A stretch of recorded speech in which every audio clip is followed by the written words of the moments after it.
Olá, queridos irmãos e irmãs, como é bom estarmos aqui neste último domingo do primeiro mês do ano. Como está passando rápido esse ano de 2024, não é mesmo?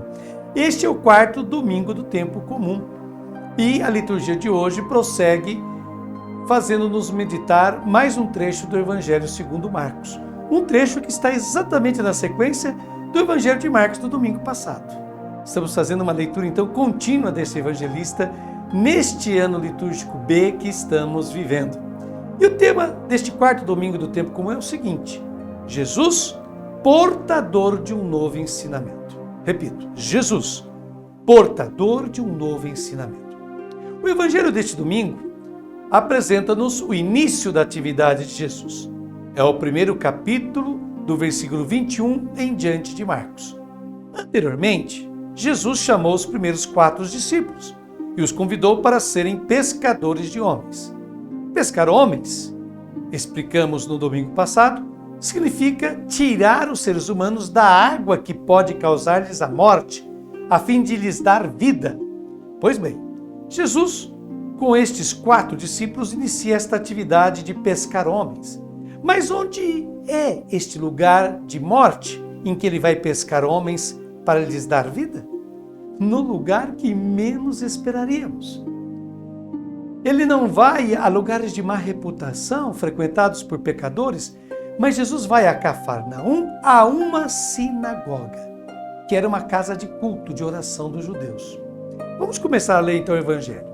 Capítulo de Marcos, vamos começar pelos versículos 21 a 22, que você já enxerga aí na sua tela.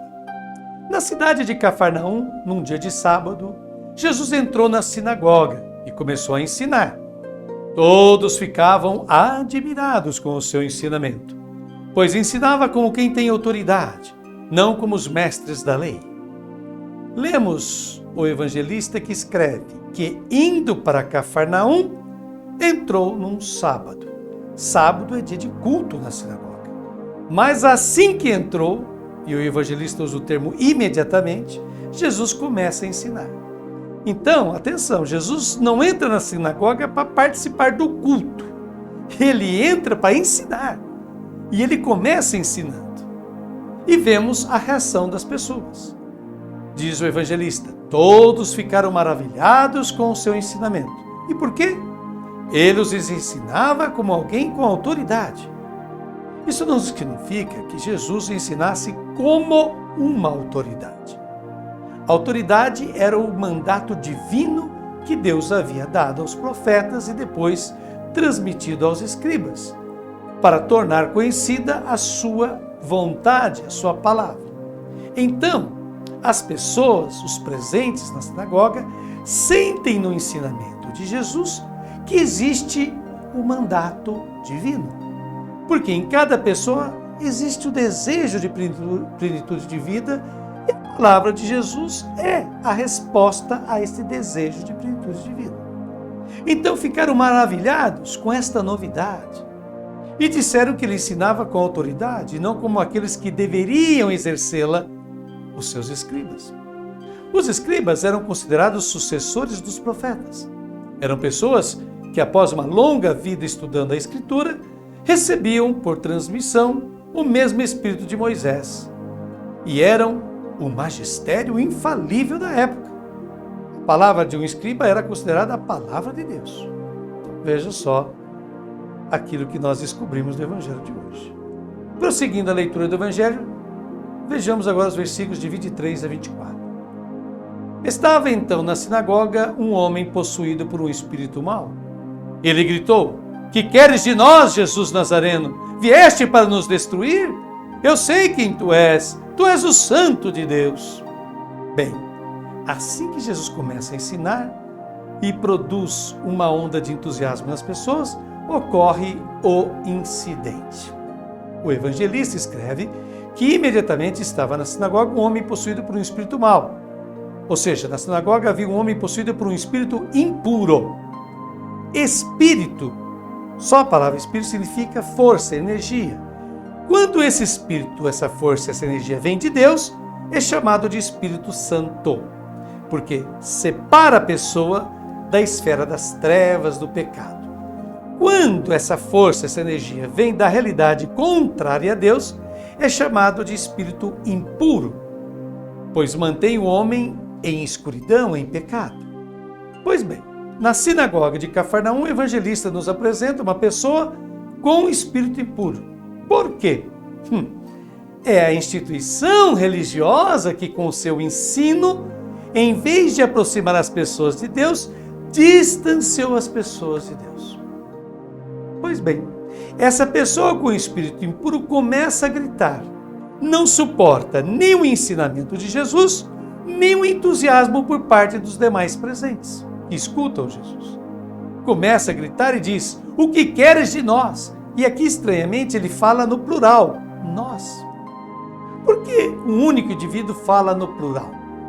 E depois diz, Jesus de Nazaré. Com isso, ele recorda as origens de Jesus, que veio de Nazaré, que era o lugar dos nacionalistas, aqueles que eram contra o domínio romano, dos guerreiros. Ele relembra que Jesus vem de lá. E complementa, você veio para nos arruinar? Novamente, ele fala no plural. Mas quem Jesus está arruinando com o seu ensino? Com o seu ensino, Jesus está arruinando o prestígio dos escribas, aqueles que afirmavam ter autoridade de Deus para ensinar. Então, quem é esse homem possuído por um espírito imundo? Ele é o homem que deu uma adesão acrítica, cega, ao ensinamento dos escribas. E quando o vê colocado em perigo pelo ensinamento de Jesus, ele próprio se sente em perigo. Então ele lembra Jesus: eu sei quem você é o Santo de Deus. O Santo de Deus era o Messias, que deveria observar fielmente a lei e fazê-la cumprir. Mas Jesus liberta as pessoas da lei. Prossigamos, lendo agora os versículos de 25 a 26 do primeiro capítulo de Marcos. Jesus o intimou: cala-te e sai dele. Então o espírito mau sacudiu o homem com violência, deu um grande grito e saiu. Jesus não aceita nenhum diálogo com esse espírito impuro. Por isso diz: cale a boca. Ao deixar o homem, o espírito impuro o atormenta com violência. Por que o tormento? Ora, chegar a um ponto na vida e ter que admitir que o ensinamento religioso em que você acreditava e no qual se baseava a sua existência não só não vinha de Deus, mas era contrário a Deus, bom, libertar-se disso é de partir o coração de qualquer pessoa. E é o que acontece. Prossigamos agora lendo os últimos 2 versículos do Evangelho deste domingo, o 27 e o 28. E todos ficaram muito espantados e perguntavam uns aos outros: o que é isto? Um ensinamento novo dado com autoridade. Ele manda até nos espíritos maus e eles obedecem.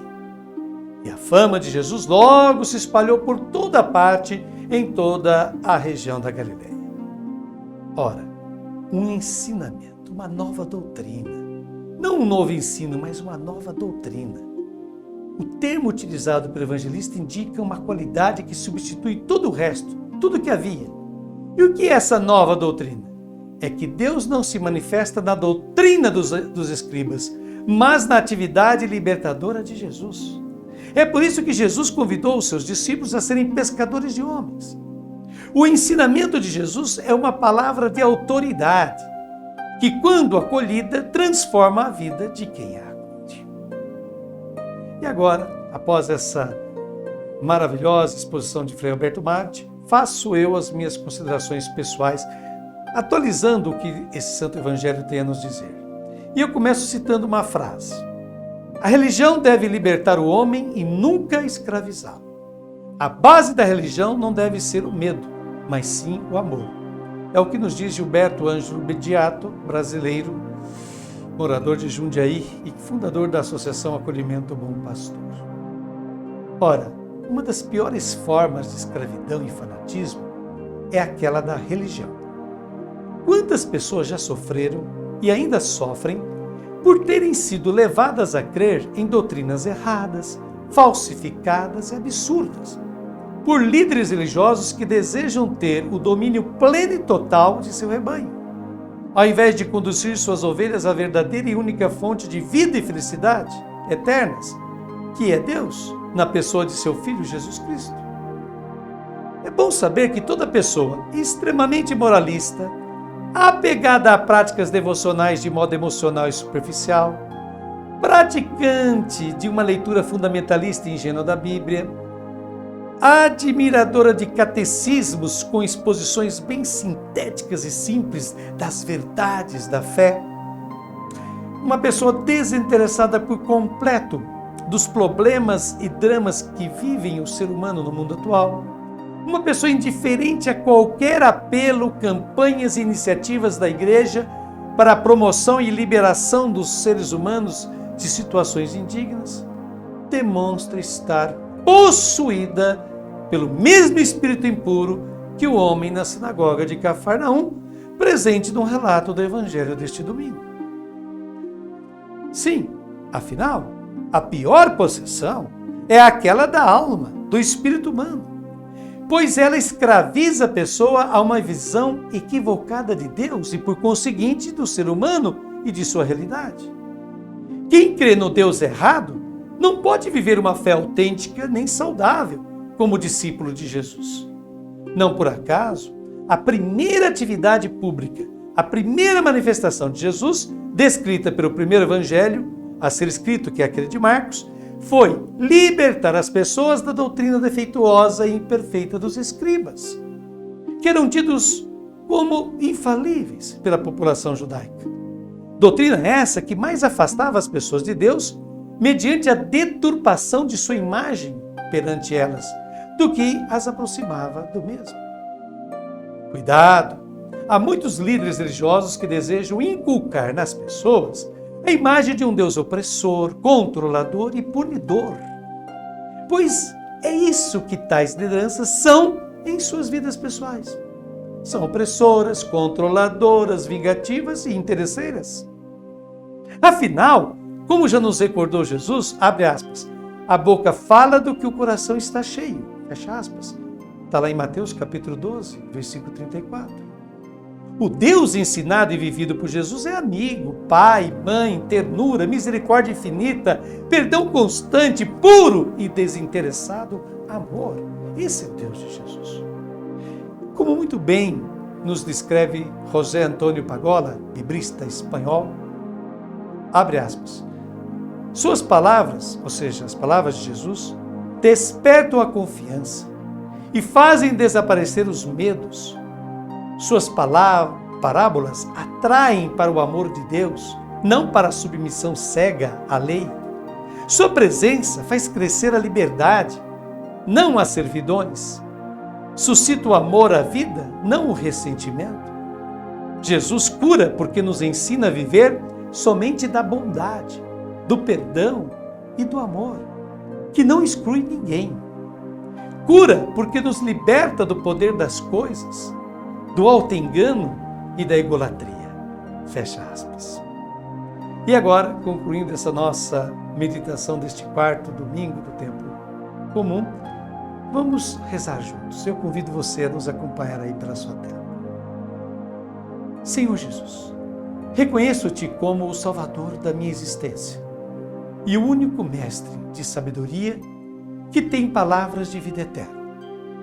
Quando as forças do mal quiserem repreender a minha fé, ordene novamente, com o poder da tua palavra, que se calem e haja calma em meu coração.